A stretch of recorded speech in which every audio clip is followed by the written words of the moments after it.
We got breaking news out on the plains, which is why Jeffrey Lee of Auburn Sports is here. 5-star addition, Bralan Womack off the board, commits to Auburn over Ohio State, amongst others. Now, the experts had him trending to Ohio State for probably the first 6 to 8 months of this recruitment. When and why did this thing change?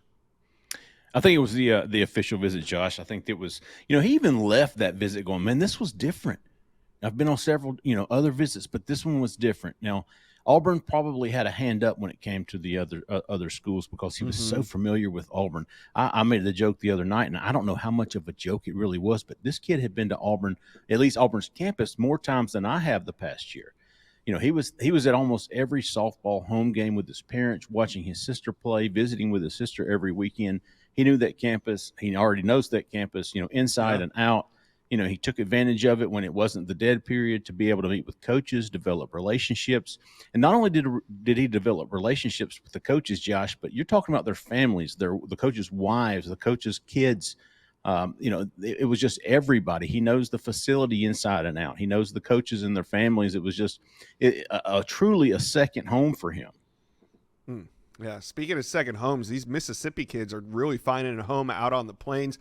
How much did the addition of a Jace Matthews just a week prior and maybe even a Deuce Knight influence Bralan Womack's decision to commit to Auburn? I don't know if it was a major factor, but it's something that these kids at least open their eyes and they notice. It's the same thing for a guy like Tank Jones going to Oregon. It makes name offered going to Oregon. Here we go, Tank Jones going to Oregon. So it kind of opens the door for these schools to come in and for Auburn to go in. I thought one of the things, Josh, and when it comes to Bralan Womack, and I think this is worth noting, but Auburn has signed 5-star receivers, 5-star quarterbacks, 5-star offensive tackles, 5-star defensive tackles, edge, wide receivers, running backs. They've never signed or got a commitment from a 5-star safety. So in all the years that I've been doing this since 2004 and probably going back to 1999 of the early Rivals days, I could go back and look. Auburn has not had a commitment from a 5-star safety. So here we are, 2026 class, and Auburn's finally can check that one off the board. 5-star safety.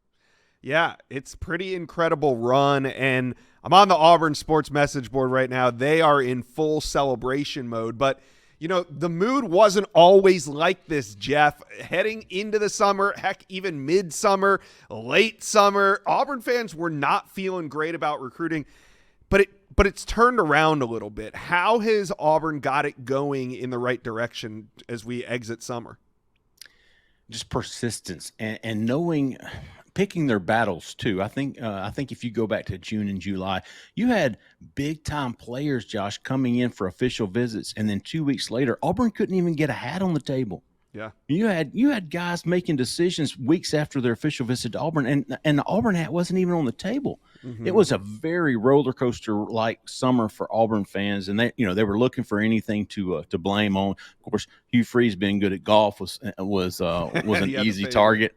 But they picked their battles, and when they picked their battles and they went after the guy, and I don't think a lot of these recruitments are over with, but losing out on that first round was tough, but they weren't going to lose out on all first rounds. If you go back to Adam Balagoon Ali, I think that really started to turn the tide for Auburn. Since him, you've got, Wilson Zaire was a must get for Auburn, 4-star offensive tackle. They got him. They had to get Jacquez Wilkes, 4-star linebacker from right up the road in Wadley.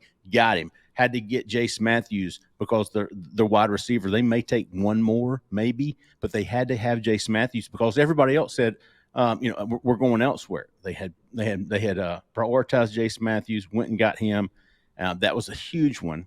And then here you are to close out the summer, a week before the season begins, and you're closing it out on a huge high note and getting Bralan Womack. So a huge, the past 5 commitments for Auburn has just gotten a little bit better and a little bit better. And here you are at the top of the mountain going into the season with the number 1 safety in the country committing.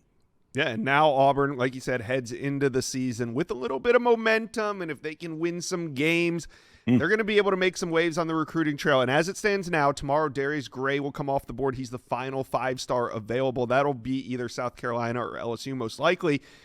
And we did a little research. The next best uncommitted is ranked in the 200. So undoubtedly there's going to be some major flips. So if Auburn has their way, they're able to win some games, who could be up next on the hit list for Auburn? Staying in Mississippi, you mentioned that connection with Jace Matthews and with Bralan Womack. I think Corey Wells would be a high priority for Auburn to flip from Texas. He's a 4-star defensive tackle from Petal, Mississippi. Flipping a kid from Texas, presumably a program that's going to be in the college football playoffs, is going to be a very tough deal for Auburn, but they're in it. Lines of communication have stayed open.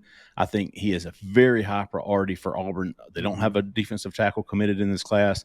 I would say Corey Wells. I would say Caleb Morris. Caleb Harris is on the team. Caden Johnson is another kid, the tight end that's committed to Texas A&M. Tank Jones, we talked about him earlier, committed to Oregon. I don't think that one's over at all. I think Auburn's going to continue pushing for him. And then you've got the kids from St. Francis, who Auburn has had very, very good success, has had a lot of success at St. Francis the past years. You're talking Zion Ely, getting him back on campus, even though he's committed to Maryland. Jaira Edwards is another kid. Even Emmanuel Igbenogany. Iheanacho. Close enough. Yeah, Noah.